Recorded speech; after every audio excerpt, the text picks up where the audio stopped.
ጸጉራችሁ እየተነቃቀለና እየረገፈ የሚያስቸግራችሁ ሰዎች በማጥባት ምናምን ጸጉራችሁ የተጎዳባችሁ ሰዎች ካላችሁ ብቻችሁን አይደላችሁም። ያው እኔም አንድ ላይ አብሬያችሁ ነኝ ያለሁት። ጸጉሬ እዩት፣ ረዥም ነው ግን ይሰባበራል።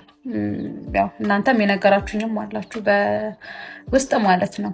ይሰባበራልና አንድ ነገር ጀምሬያለሁኝ፣ ሄር ማስክ እና ለራሴ ደግሞ ያዘጋጀሁት የጸጉር ቅባት አለ ማለት ነው። ጀስት እንደ ሴረም ነው የምንጠቀመው ትንሽ ትንሽ።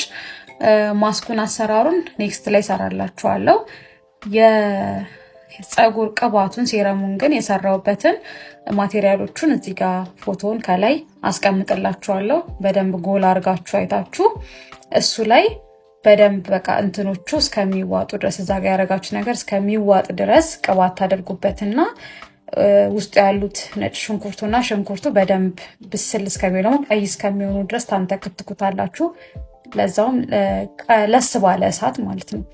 ከዛ በኋላ ሄር ማስካችሁን አድርጋችሁ ከታጠባችሁ በኋላ ይችን የጸጉር የሰራናትን ሴረም እዚህ የሚሰባበርብን ቦታ ላይ ተቀብተን ማሳጅ ካደረግነው በኋላ ኦቨርናይት ተቀብተን እናድራለን። ሽታው በጣም ስለሚከብድ ተቀብቶ መውጣት አይቻልም እሱን። ከዛ ኔክስት ዴይ ዝም ብለን በኮንዲሽነር ብቻ እሽት አድርገን ተለቃልቀን እንደምንፈልገው ስታይል እናደርገዋለን። አሁን እንደዛ ነው ያደረኩትኝ። ስቲል ነው ካክቴ ከጀመርኩኝ 2 ጊዜ ነው፣ ግን የሆነ ኖቲሰብል የሆነ ሪዛልት አለው 2 ዊክስ ማለት ነው። እና ከዚህ በኋላም ደግሞ እየጠነከረ ይሄዳል ብዬ አስባለሁ። አክቹሊ የኔን ጆርኒ ቀስ እያልኩኝ አሳያችኋለሁኝ። እናንተም ግን አብራችሁኝ ሞክሩትና ከዛ በኋላ የሚኖረውን ውጤት ትነግሩኛላችሁ። በተለይ የምታጠቡ እናቶች ምን ያህል ጸጉራችን ዊክ እንደሆነ ታውቃላችሁና እሱን በጣም ይከላከልናል። ውስጡ ያሉት ኢንግሪዲየንቶች ቅባቱን የምንሰራባቸው በጣም ለጸጉር ኤሴንሻል ናቸው። እና ደግሞ የኔ ጸጉር ሎ ፖሮሲቲ ነው። ስለዚህ እኔ የማደርጋቸውን ነገሮች መከተል ትችላላችሁ። አክቹሊ እኔ ሰራሁት በኮኮናት ኦይል ነው። አድቫይዛብል አይደለም ይላል፣ አንዳንድ ቦታ ደግሞ አድቫይዛብል ነው ይላል። አክቹሊ ሰርቼበታለሁ። የምታገኙ ሰዎች በአርጋን ኦይል ኦር ደግሞ ጆጆባ ኦይል፣ አልመንድ ኦይል ካገኛችሁ በእነኚህ መጠቀም መስራትና መጠቀም ትችላላችሁ። እኔ ያገኘሁት ኮኮናት ኦይል ስለሆነ ነው። እሱን አድርጋችሁ ሞክሩት።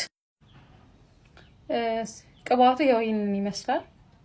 እንደምታዩት ኮኮናት ኦይል ስለሆነ ስለረጋ ነው። በጣም ትንሽዬ እያደረጋችሁ የቫይታሚን ሲ ምናምን ሴረም ምናምን የምትጠቀማችሁባት ባትል ካለች በሱ እየጨመቃችሁ ውስጥ መቀባት ትችላላችሁ። ቀዩት እንደዚህ ባዶ ነውና በዚህ መልኩ ሶልቭ እናደርጋለን ማለት ነው የጸጉር ችግራችንን። ባይ